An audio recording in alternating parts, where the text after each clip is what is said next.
So marami na po na bago sa loob ng bakuran ng owner. Na po yung ating finished product sa living area. Freebie ni Hi-Pass po itong ottoman po sa kanila. Living area po niya, lagyan natin po ng asphalt curtains. Beige po na tinerno sa almond tan. Next client po tayo, Camellia House naman po ang lalagyan natin ng asphalt curtains at tinerno po natin sa kanyang furniture. Powder room po, tingnan nyo naman po yung tiles. Meron chevron, glossy.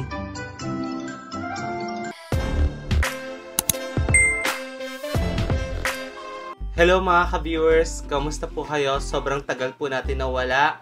Ang tagal po nating walang upload. Bakit po kaya? So kung napansin nyo po, yung previous vlogs po natin nagkaroon po tayo ng tour sa Malaysia, Singapore, and nagkaroon din po tayo ng tour sa Coron. Although hindi ko pa po kasi na-upload, kaya ayun po, wala po kayo yung balita kung ano po nangyari sa atin. Aside sa pagtutour po natin, nag-install din po tayo ng ating mga kortina, and halos 3 project po sa Pampanga yung nilagyan po natin.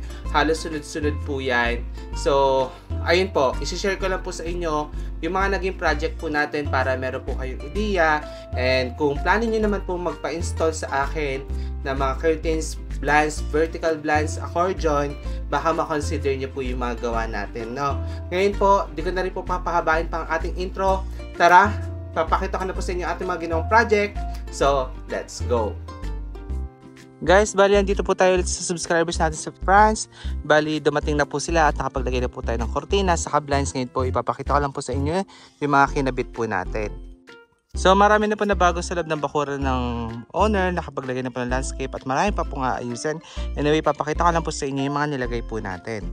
Guys, start po tayo dito sa loob po ng living area. So, kung nakalala niyo po, nagkaroon po tayo ng auctioneer neto, nagkaroon po tayo ng vlog nung nilibot po natin yung bahay. So, nagka-deal po kami ng client kasi po, ngayon po, yung price po natin is very reasonable, and syempre, nagbigay naman po tayo ng discount hanggang kaya, and syempre, ito yung na-assure ko talaga na original po yung fabric na ginagamit natin, sa quality po yung provide natin ng service, saka po yung materials syempre. So ito po, naglagay tayo dito ng linen and blackout curtains po, na ito po ay 100% from Korea, 100% polyester po yan. And ito po, so talaga po natin ng balance board. Kaya po palagay niya na owner. Tapos, package na po yan. Bali lang yung presyo po na ito is kung ano po yung laki ng window. Kung gusto niyo po malaman, pwede po kayo mag-comment o kaya i-message po sa aking Facebook, Billy Toledo Vlog po. Tapos ito pong furniture naman, ito po ay galing kay Hi-Pass. Kung napapanood niyo po yung previous vlogs natin, na nag-deliver po sila sa Las Piñas. Ito po yung second client ni Hi-Pass. And alam niyo po, natuwa yung owner kasi aside po sa affordable po yung presyo po ng kanilang furniture para sa custom made. Yung napili po ng owner is dark gray po na fabric na velvet. Ayan, tingnan nyo naman po oh. Ganda po ng pagkaka-stitch nila. Yan po yung number 1 na tinitingnan sa paggawa po ng isang furniture. Hindi ako nagkakamali. Ang binigay po ni Hi-Pass is ottoman na tingnan nyo, nagamit na ng owner. Meron na po mga laruan sa loob. And ako gusto ko din po magpagawa sa kanila ng ganito soon. Napakaganda po ng ottoman nila. Gusto ko po yung pagkakagawa. And even po yung mga nagpupunta po dito sa bahay po ng owner, natutuwa sila sa furniture nila kasi very comfy and populido po, no? Again, ito na po yung ating finished product sa living area, yung kortina po natin at furniture po ni Hi-Pass. And mga kabis, na uso din po ngayon tinatawag na steel chair kasi po yung braces niya is steel, then Uratex foam po yung cushion. So ito po, design po ito ng client, tapos sinend po nila kay Hi-Pass, kaya ayan na po. And so far, since minimalist po yung design po ng gusto ng client, na-achieve naman po, natuwa siya. And ang maganda po dito, talaga nakagaan lang po. Oh. Madali lang po siya ilipat-lipat kung talagang kailangan i-move po yung chair. O kaya po, kung i-attach siya, sobrang easy na kasi magaan. Tignan niyo po, dito po yung nilagay. Pasensya niyo na. Kung medyo may kalat na po na outside dahil po sobrang busy, kararating na dito ng order, marami pa inaayos. Ayan. And ang maganda dito, kung ano yung nasukat, sok po talaga sa kanyang island bar. Then dito po mga viewers, naglagay tayo ng ating blinds. So, Billy Toledo Vlog po ha, baka malito po kayo. Ito po yung best na nilagay natin. Yung una po natuwa kasi po tayo na po ang nag-design kung ano pong bagay para sa bahay niya. And kung makapansin po kung gano'n po kaganda po yung ating plants, tingnan niyo po sa mechanism pa lang. Napaka-smooth po ng pag-glide. Kasi po original po yung gamit natin. Lonsa po ang brand nito. Tapos makikita niyo naman po sa fabric kung kung saan natin. Ayan. Tingnan niyo po oh. Talagang maganda po. Isa po sa i-consider ninyo pag magpapalit po ng blinds, syempre, yung mechanism po ng blinds kasi ito po yung kailangan. Kasi pag sirain po yung mechanism niya, hindi na po mag-roll yung ano ninyo. Blinds ninyo, kaya kailangan po, yan po yung double check ninyo pag po magpapalagay kayo ng blinds. Number one favorite ko po talaga dito sa bahay nila, yung tiles na ginamit. Napakaganda po, napakasarap sa paa. Matte finish po siya na maganda po yung texture sa paa, ganon. Para siyang semi-gloss, ganyan. Tapos may nakita ko dito sa center table nila, hindi ako sure kung buko, pero calabash po siya, ayan. So ito po, iba na po yung naging supplier po nila para sa kanilang dining set.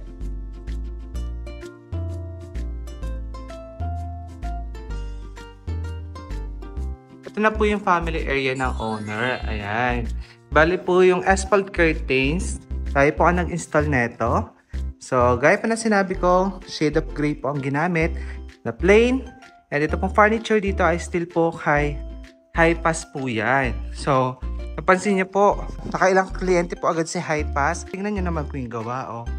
Napaka-linis. Diba?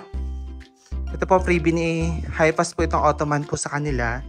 Ang ganda po ng pagkakagawa ng ottoman. Tingnan niyo po, oh. Open po natin ha. Ayan o. Diba? Ang ganda. Gusto ko nga din po magpagawa ng ganito sa kanila eh. Ang ganda po ng pagkaka-finish. Ang maganda po sa foam ni Hi-Pass, ang gamit po is Uratex foam. Alam naman po natin pag Uratex po ang gamit, yung durability po noon kahit upuan, bumabalik po siya ng kusa. Tingnan niyo naman po oh. Ayan.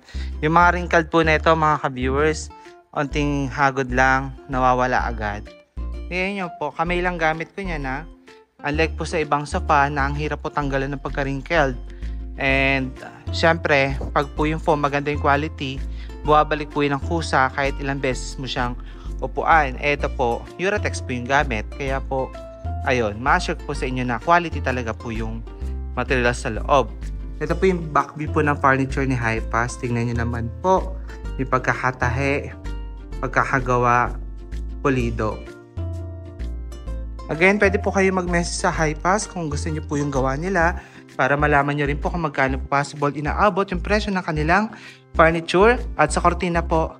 Syempre, sa atin po sa Facebook, kay Billy Toledo Vlog po. Ito na pinilagay natin sa master's bedroom. Same po na materials na ginamit po natin sa family area at living area. So, tingnan niyo naman po kung gaano kaganda po yung nilagay natin. Next client po tayo dito pa rin yan sa Pampanga. So ito po ay bahay ng subscribers natin from USA. So ito po nilagyan natin mga kortina. Bali yung living area po niya, nilagyan natin po ng asphalt curtains na combination po ng shade of gray.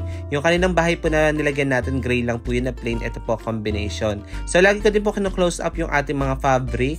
Even po yung linen para po sa mga OFW na subscribers, may idea po kayo. So ito po mga ka-viewers, ina-assure po namin syempre na high quality materials po na nilalagay kahit ulit-ulit po ako. Tapos ito po yung nilagyan natin sa corner window. Kaya kung corner window po yung inyong pong window, ayan, may idea po kayong paano lalagyan ng cortina. So floor to ceiling po yan. And dito naman po sa master's bedroom, meron tayong nilagay po na blinds and meron din po tayong nilagay dito na asphalt curtain. So combination po yung kulay niyan. Meron pong beige po na tinerno sa almond tan. Tapos po, lagi yung sinasuggest pag maliit lang po yung window ninyo, okay na po yung naternohan po ng blinds. Ngayon po, ito naman po yung master's bathroom na meron pong walk-in closet pagpasok ninyo. Ayan. Then, ang ganda po ng combination niya dito. Very elegant yung color, gray and white. So, dito po meron siyang mirror na meron pong ilaw sa tray natin. Ayan. Merong warm, white, and warm white. off po natin. Dito po sa master's bathroom, naglagay po tayo ng Korean blinds sa taas po ng toilet bowl. So okay lang naman po lagyan siya ng blinds since naka-separate naman po yung shower area. Meron pong partition, no? So again, screenshot nyo na lang kung type nyo po yung bathroom niya. Dito naman po sa kanilang kusina, kinuhanan ko na din po para sa mga nagpapagawa po ng bahay, kung type nyo po yung design. Ayan. And dito po mga ka-viewers, naglagay tayo sa gilid po ng blinds din na shade of gray po at ako po namili niyan. At sabi ko po, don't worry kay madam kasi makukuha natin tamang kulay para sa mga nilagay nating asphalt curtains, which is na-achieve naman po natin. Alam niyo po, mabenta ngayon itong gray po na ito kasi napaka-elegante po ng kulay niya pag nasa bahay. So premium blackout po yan na ang brand po is Losa yung ginamit po natin. So sa buong kwarto, iisa lang po na kulay po ng blinds yung nilagay natin na iba lang po yung sa master's bedroom. Next client po tayo, Camellia House naman po ang lalagyan natin ng asphalt curtains at mga blinds. So ito po ay bahay ng ating subscribers from USA. Then dito po meron tayong nilagay po sa living area na asphalt na tinerno po natin sa kanyang furniture. Kasi po ang furniture niya ay brown kaya po almond tan na po yung nilagay natin. And para naman po sa sliding door niya, naglagay po tayo ng vertical blinds na beige po ang color and beige din po na window blinds. Alam niyo po ba, nakakatuwa din yung client natin dito kasi talaga pong in-effortan niya po yung loob ng bahay niya. Ang ganda po ng mga pieces na nilagay, yung kitchen po niya, napaka-elegante. Tingnan niyo naman po, from materials pa lang po na ginamit, and yung design. Ayan. So kung type niyo po itong kitchen niya, screenshot niyo lang. And yung powder room po, tingnan niyo naman po yung tiles. Meron chevron, glossy, matte tiles, diba? Very elegant din po yung color palette. Napakaaliwalas po ng kulay, and tingnan nyo po itong backsplash niya, may chevron, gaya ng sinabi ko. Screenshot nyo lang din po kung type po ninyo. And ito naman po yung laundry area po ng owner. Minimalist at napakaayos po ng pagkakadesign. Tapos meron din po siyang pinakita sa atin na pantry. Ito po, halos yung space po nila dito sa Camellia House nila na gamit po nila. And one thing po na gustuhan ko din po dito yung stairs. Ito po ay mga wood plank po na tiles na ang ganda po ng kulay at talaga meron pa po siya mga nilagay na accent po na fluted panels, even po sa ceiling meron po nilagay. Dito sa hagdanan naglagay po tayo ng long curtains. Kung napansin niyo po, hindi na po natin wall to wall kasi ang request po ng owner is at least may allowance lang po. Ayan.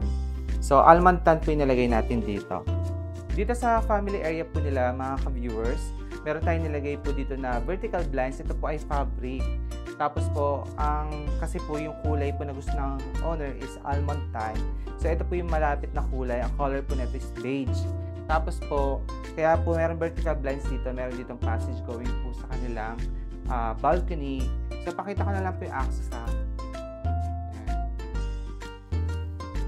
Ayan po. Smooth po yung pag-glide kasi ang gamit po nating mga materials po para dito or ginagamit po natin sa mga blinds is branded po, which is Losa po. Para naman po sa blinds po sa curtains, tinarnohan po natin yan ng blackout po. Ito ay Picasso beige. So ang brand po nito is Losa. Ang ganda po na pag-roll kasi meron pong maganto, China po sila. Yung mechanism po hindi ganun ka-smooth mag-glide at madali po talagang magloko mechanism na after 1 year or 2 years magloloko-loko na po yun. Ayun po, ma-assure po, original po talaga ito na brand po is Losa. So ito po ang code niya, Picasso beige kung type po ninyo. Ayan, nag-turn na po sila. So alis na tayo sa eksena.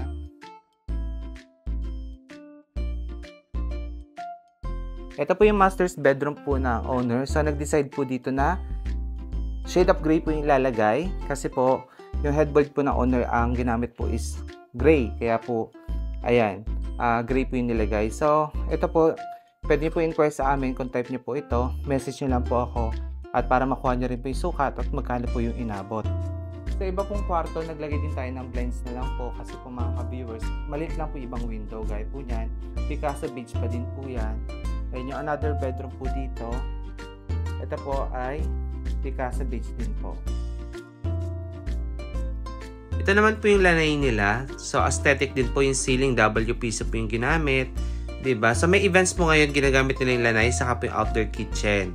Ito po yung design. Screenshot nyo na lang po kung type po ninyo. Guys, kung nagustuhan nyo po itong interior design po ng house, pwede nyo po i-consider si Architect Jeff Ducat from Pampanga. Siya po halos yung nag-design nito.